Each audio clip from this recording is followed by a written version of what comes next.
pagi anak-anak. Pagi Pak. Bagaimana kabarnya? Luar biasa.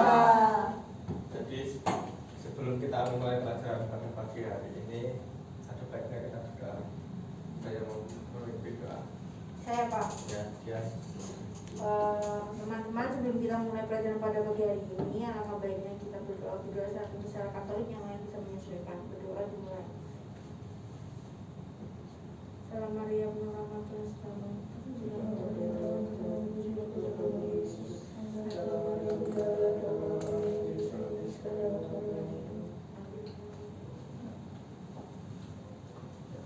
Pada pagi hari ini kita akan membahas mengenai badan usaha dalam perekonomian Indonesia. Baik, saya mau presensi. Apakah pagi hari ini ada yang tidak masuk? Masuk semua Pak. Ya, baik, bagus ya. Iya Pak. Selanjutnya saya akan menyampaikan tujuan pembelajaran pada pagi hari ini. Saya minta Galih untuk membacakan. Tujuan pembelajaran pada pagi hari ini adalah setelah mengikuti kegiatan pembelajaran peserta didik diharapkan mampu mendeskripsikan konsep badan usaha dalam perekonomian Indonesia, menjelaskan perbedaan badan usaha dan perusahaan, mengidentifikasi jenis-jenis dan bentuk badan usaha, dan menjelaskan peran serta fungsi badan usaha bagi perekonomian Indonesia. Baik, terima kasih. Jadi kita nanti akan membahas mengenai pengertian badan usaha, bentuk badan usaha, terus peran dan serta fungsi badan usaha, dan nanti ada kelebihan dan kelemahan badan usaha. Jadi langkah pembelajaran kita ke depan, nanti Bapak akan memberi metode ceramah, ya, memberikan materi mengenai badan usaha dan perekonomian Indonesia. Dan seterusnya nanti ada diskusi tanya jawab. Nanti kalian berdiskusi antara 2 atau 3 temannya. Yang terakhir nanti ada evaluasi mengenai pembelajaran dan perasaan kalian setelah mengikuti pembelajaran pada pagi hari ini. Baik, kita lanjut ke pengertian badan usaha.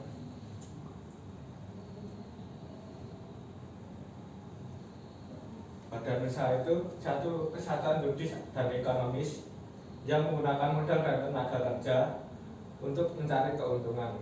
Nah, jadi di sini ada juga pengertian perusahaan. Nah, perusahaan itu kesatuan teknis dalam produksi yang tujuannya untuk menghasilkan barang dan jasa. Nah, di sini ada yang mau ditanyakan? Saya Pak, kan Bapak tadi sudah memberikan pengertian. Terus apa perbedaan badan usaha dan perusahaan itu sendiri Pak? Ya, bagus, terima kasih atas pertanyaan kalian. Jadi perbedaan badan usaha dan perusahaan di sini, kalau badan usaha itu lembaganya, kalau perusahaan itu wadah atau suatu tempat untuk lembaga itu mengolah faktor-faktor produksi yang ada di perusahaan. Apakah bisa dipahami? Baik Pak, terima kasih atas Ya. penjelasan.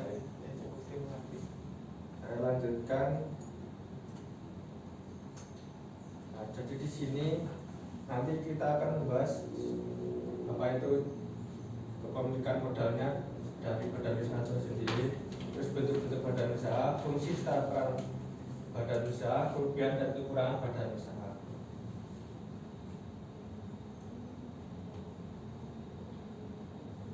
Saya minta Dian untuk membacakan mengenai jenis badan usaha ditinjau dari lapangan usaha. Jenis badan usaha ditinjau dari lapangan usaha. Yang pertama itu agraris, adalah kegiatan mengolah sumber daya alam sehingga dapat memberikan manfaat yang lebih banyak. Contohnya itu perikanan dan perkebunan. Yang kedua itu ekstraktif, adalah kegiatan mengambil apa yang telah dihasilkan oleh sumber daya alam. Contohnya bahan-bahan tambang, hasil hutan dan laut. Yang ketiga perdagangan, adalah kegiatan membeli dan menjual kembali suatu barang tanpa merubah bentuk aslinya. Contohnya grosir, pedagang eceran. Yang keempat industri, adalah kegiatannya mengolah dari bahan mentah menjadi barang jadi yang siap dikonsumsi. Contohnya perusahaan tekstil, industri logam, kerajinan tangan. Yang kelima jasa, adalah kegiatan yang bergerak dalam bidang pemberian pelayanan jasa kepada konsumen. Contohnya bengkel, dokter, bank, salon. Baik, terima kasih. Jadi di sini badan usaha dibedakan dari lapangan usahanya. Yang pertama itu agraris, jadi kegiatan mengolah sumber daya alam sehingga dapat memberikan manfaat yang lebih banyak seperti perikanan, perkebunan, atau pertanian seperti itu. Yang kedua itu ada ekstraktif. Ekstraktif di sini mengambil apa yang telah disediakan oleh sumber daya alam itu sendiri. Misal hasil tambang, hasil laut dan hasil hutan seperti itu contohnya. Yang ketiga ada perdagangan, adalah kegiatan membeli atau menjual kembali suatu barang tanpa merubah bentuk. Nah itu seperti pedagang grosir. Nah, kita ketemu di masyarakat itu kan ada pedagang eceran juga ya, dan seterusnya ada industri ya. Di sini kegiatannya mengolah dari bahan mentah menjadi barang jadi ya. Kita bisa contohkan seperti perusahaan tekstil, industri logam, kerajinan tangan seperti itu. Yang terakhir adalah jasa, yaitu yang bergerak di bidang pemberian pelayanan jasa kepada konsumen, nah, seperti dokter, bengkel, nah, seperti itu contohnya. Kita lanjut ke ditinjau dari kepemilikan modalnya. Badan usaha ditinjau dari kepemilikan modalnya itu dibagi menjadi 4. Badan usaha milik negara itu modalnya milik negara yang dikelola oleh negara, berasal dari kekayaan negara yang dapat dipisahkan. Yang kedua itu badan usaha milik swasta yang modalnya dimiliki oleh masyarakat umum atau perseorangan. Badan usaha campuran di sini adalah badan usaha modalnya sebagian milik pemerintah dan sebagian milik swasta. Badan usaha milik daerah itu modalnya berasal dari kekayaan daerah dan dimiliki oleh pemerintah daerah. Kita lanjut pembahasan. Nah, di sini kan Bapak akan membahas mengenai bentuk badan usaha. Itu dibedakan menjadi 3: badan usaha milik negara, badan usaha milik swasta, koperasi. Badan usaha milik negara ini nanti ada perusahaan umum dan perusahaan persero. Dan di sini ada badan usaha milik swasta ini dibagi menjadi 4 perusahaan ya. Ada perusahaan perseorangan, perusahaan badan usaha firma, badan usaha CV atau Komensieter Finansial, dan yang terakhir itu perseroan terbatas ya. Bentuk badan usaha yang terakhir itu ada koperasi, dan saya akan bahas satu persatu mengenai bentuk badan usaha ini. Nah, badan usaha milik negara itu ada 2. Yang pertama perusahaan umum atau PRUM, adalah perusahaan negara yang modalnya seluruhnya milik negara, berasal dari kekayaan negara yang dipisahkan. Nah, saya contohkan misalnya Perum Peruri, Perum Pegadaian seperti itu. Dan yang kedua ada perusahaan perseroan atau persero. Nah, di sini adalah perusahaan yang modalnya terdiri atas saham-saham yang dimiliki oleh pemerintah yang bergerak dalam bidang produksi untuk mencari keuntungan. Nah, saya contohkan seperti PT Pos Indonesia, PT Semen Gresik, PT Telkom. Nah, itu milik perusahaan perseroan atau persero. Nah, selanjutnya pembahasan mengenai badan usaha milik swasta. Itu dibagi menjadi 4 perusahaan. Yang pertama badan usaha perseorangan. Badan usaha perseorangan ini dijalankan dan dimodali oleh seseorang sebagai pemilik dan penanggung jawab. Nah, jadi di sini badan usaha perseorangan tadi bisa dicontohkan seperti bengkel, nah itu milik badan usaha perseorangan. Yang selanjutnya badan usaha firma, adalah badan usaha yang didirikan oleh 2 orang atau lebih. Kepemilikannya tanggung jawab firma berada sepenuhnya di tangan pemilik firma itu sendiri. Nah, contoh badan usaha firma ini seperti produsen sepatu Nike atau sepatu Converse seperti itu. Yang selanjutnya pembahasan mengenai persekutuan komender atau komender financial, adalah persekutuan 2 orang atau lebih pengusaha yang memasukkan modal untuk mendirikan suatu badan usaha. Jadi di sini dibagi menjadi sekutu aktif dan sekutu pasif. Nah, contoh komender financial ini misal CV Mebel atau CV Komputer Mandiri Jaya, seperti itu kan contoh-contoh komender financial atau persekutuan komender. Yang selanjutnya ada BUMS, perusahaan perseroan terbatas. Nah, yaitu suatu bentuk badan usaha yang badan hukum dan modalnya terbagi atas saham dan obligasi. Jadi di sini perseroan terbatas saya contohkan seperti PT Sinar Sosro, PT Indofood. Nah itu contoh perseroan terbatas yang dimiliki oleh badan usaha milik swasta. Selanjutnya ada koperasi ya. Di sini adalah badan usaha yang beranggotakan orang-orang atau badan hukum koperasi yang kegiatannya berlandaskan pada prinsip koperasi atau sekaligus sebagai kegiatan ekonomi rakyat yang berlandaskan pada asas kekeluargaan. Saya contohkan seperti koperasi mahasiswa, koperasi unit desa, koperasi simpan pinjam. Nah, di sini ada yang mau ditanyakan mengenai bentuk-bentuk badan usaha? Saya Pak. Ya silakan ya. Tadi kan Bapak sudah menyebutkan pengertian dari Perum, Persero, PT, CV, firma, sama perseorangan. Nah, yang ingin saya tanyakan itu adalah ada tidaknya perbedaan dari perseroan dan PT. Baik, bagus ya pertanyaannya. Jadi perseroan dan PT. Ya, jadi perseroan itu modalnya dimiliki oleh negara.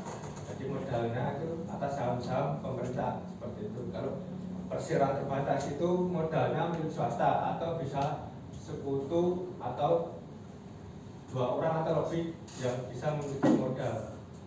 Begitu, apakah bisa dipahami? Ya. Bisa Pak. Ya baik. Tadi kan kita akan sudah membahas mengenai badan usaha, bentuk-bentuk badan usaha. Kita menuju ke kelebihan dan kelemahan bentuk badan usaha ya. Jadi di sini kelebihan dan kekurangan perusahaan umum yaitu pada BUMN ya tadi. Kelebihannya seluruh keuntungan perum menjadi keuntungan negara. Terus menyediakan jasa-jasa bagi masyarakat. Terus merupakan sarana untuk masuk atau melaksanakan pembangunan. Nah, kekurangan perusahaan umum ini pengelolaan perum sangat ditentukan oleh keuangan negara. Terus jumlah besar aturan birokrasi dapat menghambat pengembangan perum. Yang terakhir pengelolaan perum secara ekonomi sulit untuk dipertanggungjawabkan. Terus ini ada kelebihan dan kekurangan perseroan atau persero. Kelebihannya mencari keuntungan dan memberi pelayanan kepada masyarakat umum. Kekurangannya tidak memperoleh fasilitas negara. Jadi pegawainya tidak memperoleh fasilitas negara dan pegawainya berstatus hanya sebagai pegawai swasta. Nah, di sini ada kelebihan badan usaha perseorangan. Ini sudah masuk ke topik badan usaha milik swasta ya. Jadi kelebihannya itu seluruh laba menjadi miliknya. Bentuk perusahaan perseorangan mungkin pemilik menerima 100%. Jadi pemilik itu memungkinkan mendapatkan 100% laba yang dihasilkan oleh perusahaan. Terus kebebasan dan fleksibilitas. Jadi pemilik tidak perlu berkontribusi dengan orang lain dalam mengambil keputusan. Yang kelebihan yang lain sifat kerahasiaan. Jadi tidak perlu perusahaan melaporkan masalah keuangan kepada masyarakat atau pengusaha yang lain seperti itu. Kekurangannya ada tanggung jawab pemilik tidak terbatas. Jadi ini dimaksudkan kekayaan yang dimiliki pemilik tersebut menjadi jaminan atas seluruh utang perusahaan. Kesulitan dalam manajemen karena perusahaan ini kan dikelola oleh satu orang saja. Jadi kesulitan dalam manajemen itu sangat dirasakan oleh pemilik perusahaan itu.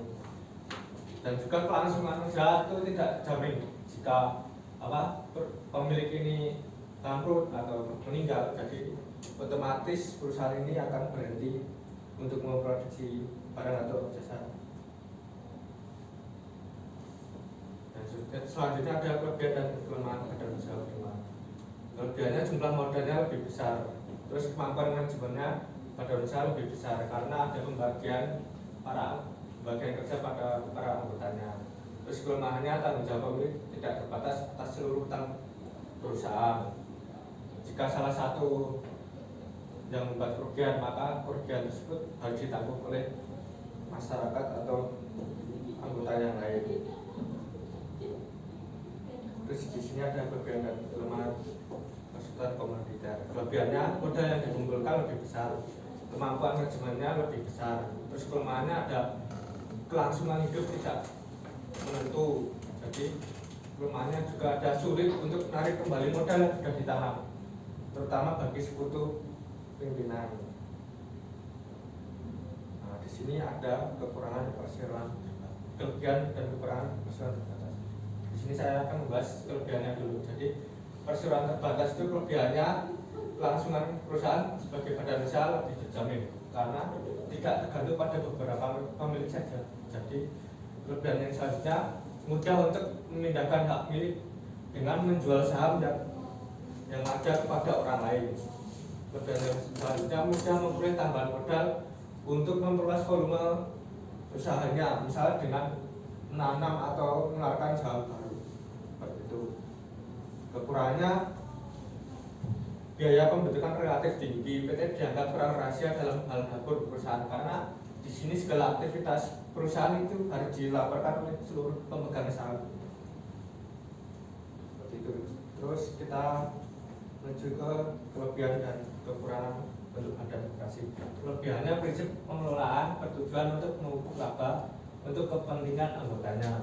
Yang kedua, dasar sukarela orang terhimpun dalam koperasi atau masuk menjadi anggota dengan dasar sukarela. Terus di sini koperasi itu mengutamakan kesejahteraan anggotanya yang penting. Terpenting itu kelebihan koperasi. Dan kekurangannya daya saing lemah, keterbatasan modalnya juga sedikit, rendahnya kesadaran berkoperasi pada para anggotanya. Terus kekurangannya tenaga profesional dalam mengelola koperasi. Baik, di sini ada yang mau ditanyakan mengenai kelebihan kekurangan untuk badan usaha?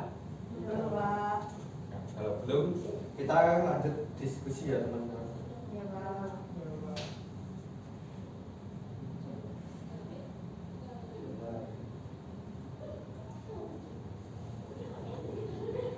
Di sini saya akan membagi dua kelompok saja, jadi 2 orang dan 3 orang.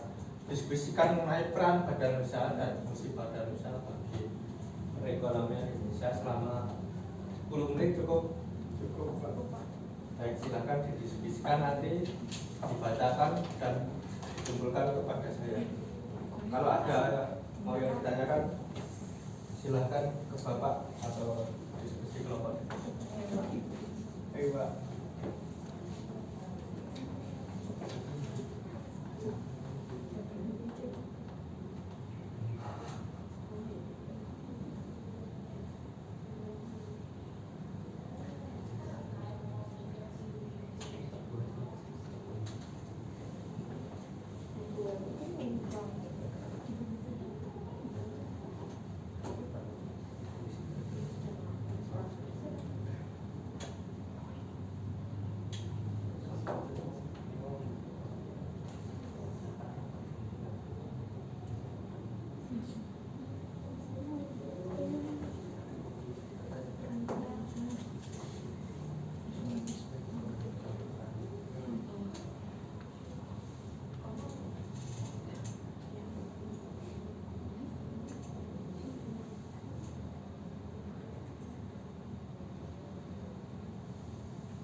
apakah sudah diskusinya?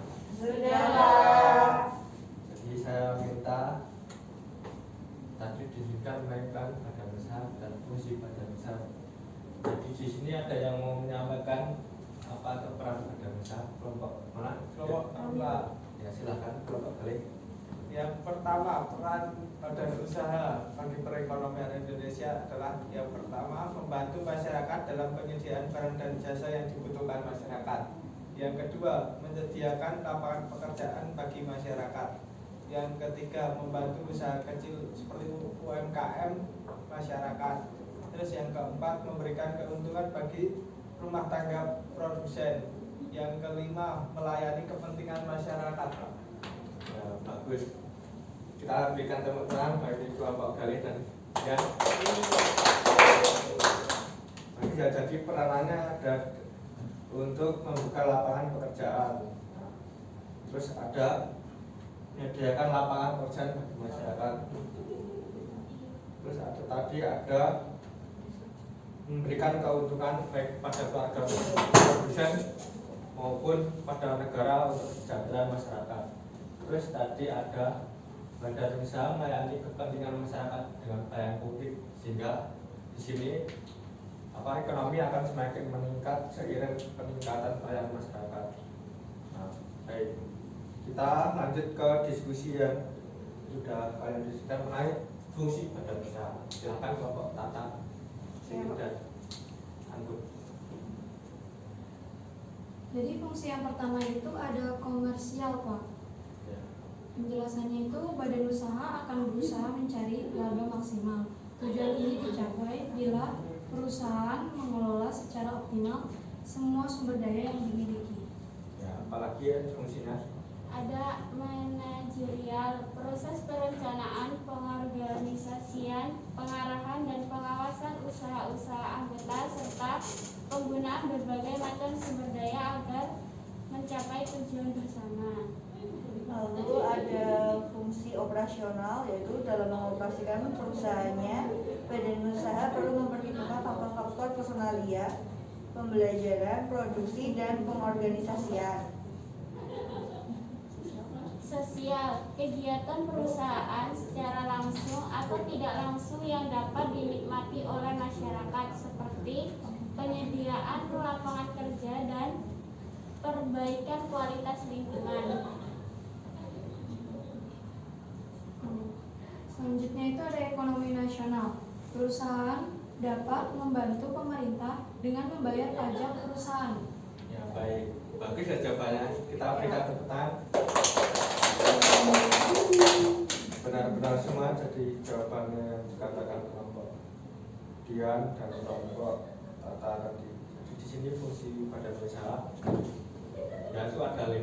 Pertama, komersial. Badan usaha akan berusaha mencari laba maksimal. Ya, tujuannya ini dicapai bila perusahaan mengelola secara optimal semua sumber daya yang dimiliki. Terus ada fungsi yang kedua itu manajerial. Jadi proses perencanaan, pengorganisasian, pengarahan dan pengawasan usaha-usaha anggota serta penggunaan berbagai macam sumber daya untuk mencapai tujuan bersama. Dan terus yang ketiga itu ada fungsi sosial. Di sini dimaksudkan kegiatan perusahaan secara langsung atau tidak langsung dapat dinikmati oleh masyarakat seperti penyediaan lapangan usaha dan perbaikan kualitas lingkungan. Terus ada fungsi operasional. Jadi dalam mengoperasikan pengusaha badan usaha perlu memperhitungkan faktor-faktor personalia, pembelajaran produksi dan pengorganisasian.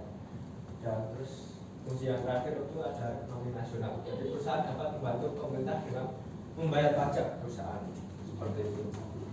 Dari sini dari diskusi kalian menaikkan dan fungsi ada yang mau ditanyakan dulu atau Sudah cukup paham, Pak. Ya, baik. Kalau sudah cukup paham, tadi kan Bapak sudah memberikan materi mengenai bentuk-bentuk pengertian fungsi kegiatan dan kelemahan pada usaha itu sendiri. Jadi di sini Bapak akan kuis ya. Kuisnya 3 soal aja, kalian kerjakan sendiri-sendiri. Sebentar ini soalnya.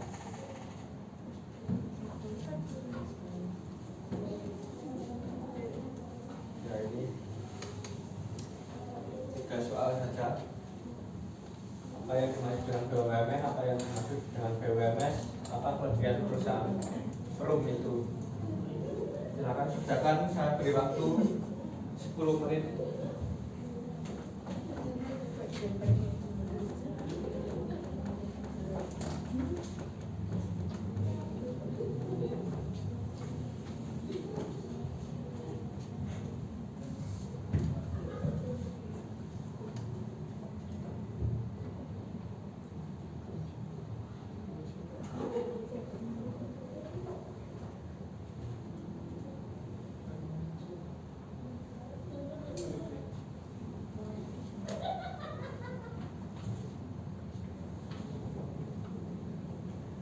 Dikerjakan semaksimal mungkin, ya nanti saya nilai tugas kalian, tugas 2 kalian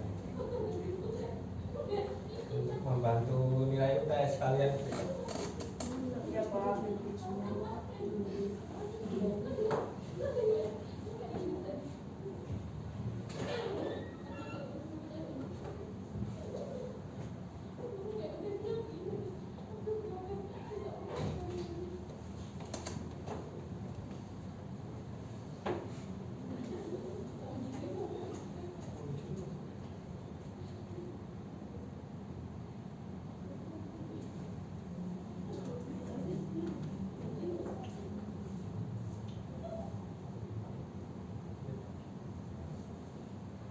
Apakah sudah?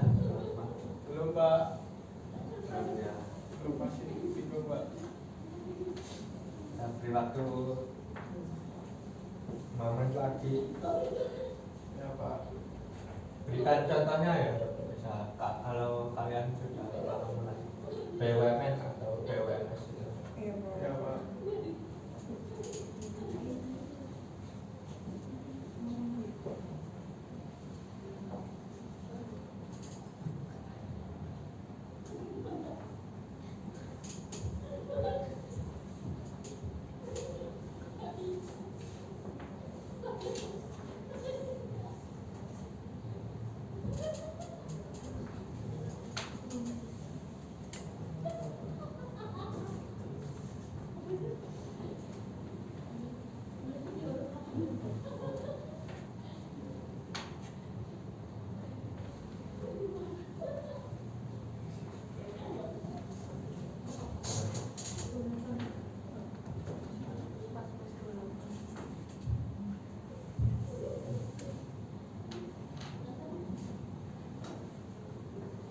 Baik, saya kira sudah cukup ya. Ya Pak. Baik, jadi di sini ada 3 pertanyaan.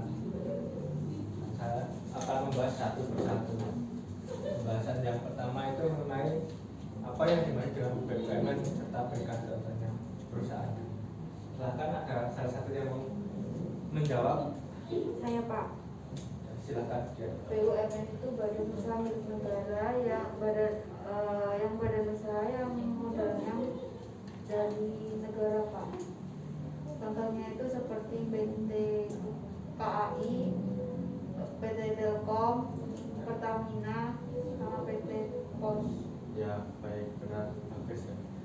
Jadi apa yang dimaksud dengan BUMN tadi, badan usaha milik negara. Yang modalnya itu ya dimiliki, seluruhnya itu dimiliki oleh negara atau pemerintah. Jadi yang berasal dari kekayaan negara yang dipisahkan. Seperti kita berikan contoh Perum Dapri, Perum Pegadaian, PT KAI, PT Pos, seperti itu. Nah, jadi sudah paham? Ya Pak. Ada yang salah jadi jawaban ini? Ada benar semua? Kita lanjut ke pembahasan yang kedua. Apa yang dimaksud dengan BUMS serta berikan contoh perusahaan? Ada yang mau menjawab? Saya Pak. Silakan kata. Jadi BUMS adalah badan usaha yang seluruh modalnya milik swasta yang dapat berbentuk perseorangan atau persekutuan. Contohnya itu ada PT Sinar Sosro, PT Unilever, PT Indofood, dan lain sebagainya. Ya, baik, bagus. Jadi jawaban kata mengenai apa yang dimaksud BUMS tadi, badan usaha milik swasta yang modalnya ya bisa persekutuan atau 2 orang terlebih. yang mendirikan atau memasukkan modalnya untuk membangun badan usaha. Jadi di sini contoh BUMS tadi bisa yang kita lihat itu ada PT Sinar Sosro, PT Indofood, PT Unilever, seperti apa yang sudah dikatakan tata. Baik. Di sini ada yang salah jawabannya. Saya sedikit Pak contohnya. Oh ya. Kurang tahu. Tidak apa nanti. Yang penting sudah ada pembetulan dari Bapak. Iya, makasih. Nanti ditulis kesalahannya. Nah, jadi di sini pembahasan yang kemarin 3 itu apa kelebihan perusahaan itu? Ada yang mau bicara? Saya Pak, Silakan. di dalam perusahaan Perum itu ada kelebihannya. Yang pertama, seluruh keuntungan Perum menjadi keuntungan negara. Lalu yang kedua, menyediakan jasa-jasa bagi masyarakat. Lalu yang ketiga, merupakan sarana untuk melaksanakan pembangunan Pak. Oh, baik, bagus. Jawaban dari tadi kelebihan Perum itu seluruh keuntungan perusahaan umum menjadi keuntungan negara sebagai sarana melaksanakan pembangunan, terus menyediakan jasa-jasa bagi masyarakat seperti itu. Nah, di sini ada yang salah menjawabnya. Betul, Pak. Ya, bagus ya. Jadi nanti jawaban kalian dikumpulkan ke salah satu, nanti Saya Pak. ya kali dan dikumpulkan ke meja saya nanti. Ya Pak. Dan saya untuk nilai tugas nanti. Nah, baik, pelajaran Bapak saya kira cukupkan ya sampai di sini. Saya minta dari kalian apa tuh yang kalian dapat mengenai materi pembelajaran pada pagi hari ini. Dan yang mau menyampaikan, Saya Pak. silakan kalian. Di pengertian BUMN Pak. Ya, Badan usaha milik negara. Jadi pada BUMN itu keseluruhan modalnya dan keuntungannya untuk negara Pak. ya Jadi baik. contohnya tuh seperti PT KAI Pak. Ya, bagus. Jadi Mas Galih sudah menyimak materi saya yang sudah saya berikan. Ada yang lagi? Pak. Ya, silakan Tata. Jadi badan usaha adalah kesatuan hukum dan ekonomis yang menggunakan modal dan tenaga kerja untuk menjadi keuntungan. Sedangkan perusahaan adalah suatu kesatuan teknis dalam produksi yang tujuannya menghasilkan perangkat jasa. Tadi kan Bapak juga jelaskan kalau badan usaha itu lembaganya, kalau perusahaan itu wadahnya. Gitu Pak. Baik. Jawaban Tata bagus ya. Jadi itu pengertian badan usaha dan perusahaan. Jadi kalian sudah paham mengenai perbedaan badan usaha dan perusahaan itu sendiri. Baik, tadi kan mengenai materi saya minta kalian memberi evaluasi pembelajaran pada pagi hari ini. Apakah perasaan kalian setelah mengikuti pelajaran Bapak dan pagi ini? Menyenangkan Pak. Apakah Tidak bosan Pak. membuka pengalaman atau pengetahuan baru? Iya Pak. Iya, Pak. Menarik Pak. Ya, baik, terima kasih. Jadi di sini nanti setelah saya memberikan materi tadi, saya akan memberikan tugas minggu depan. Jadi kalian buka LKS halaman 20. Di sini kan ada soal mengenai ciri-ciri badan usaha. Kalian kerjakan, dikumpulkan di meja saya paling lambat minggu depan, sehari sebelum pelajaran Bapak. Iya Pak. Ya Pak. Apakah bisa dimengerti? Bisa Pak. Nah, baik, tadi kan sudah dibuka dengan doa. Saya minta ditutup juga dengan doa. Silakan ada yang memberikan. Kali Pak mau mimpin doa. Garis. Oh iya Pak. Sebelum kita mengakhiri, alangkah baiknya kita berdoa. Doa akan saya pimpin secara universal, jadi bisa untuk semuanya. Doa dimulai. Doa selesai. Baik, terima kasih Mas Galih atas penutup doa. Dan saya akhiri ya teman-teman. Ya, Jangan lupa belajar, jangan lupa jaga kesehatan, Iya Pak. tetap semangat, selamat pagi. Pagi Pak.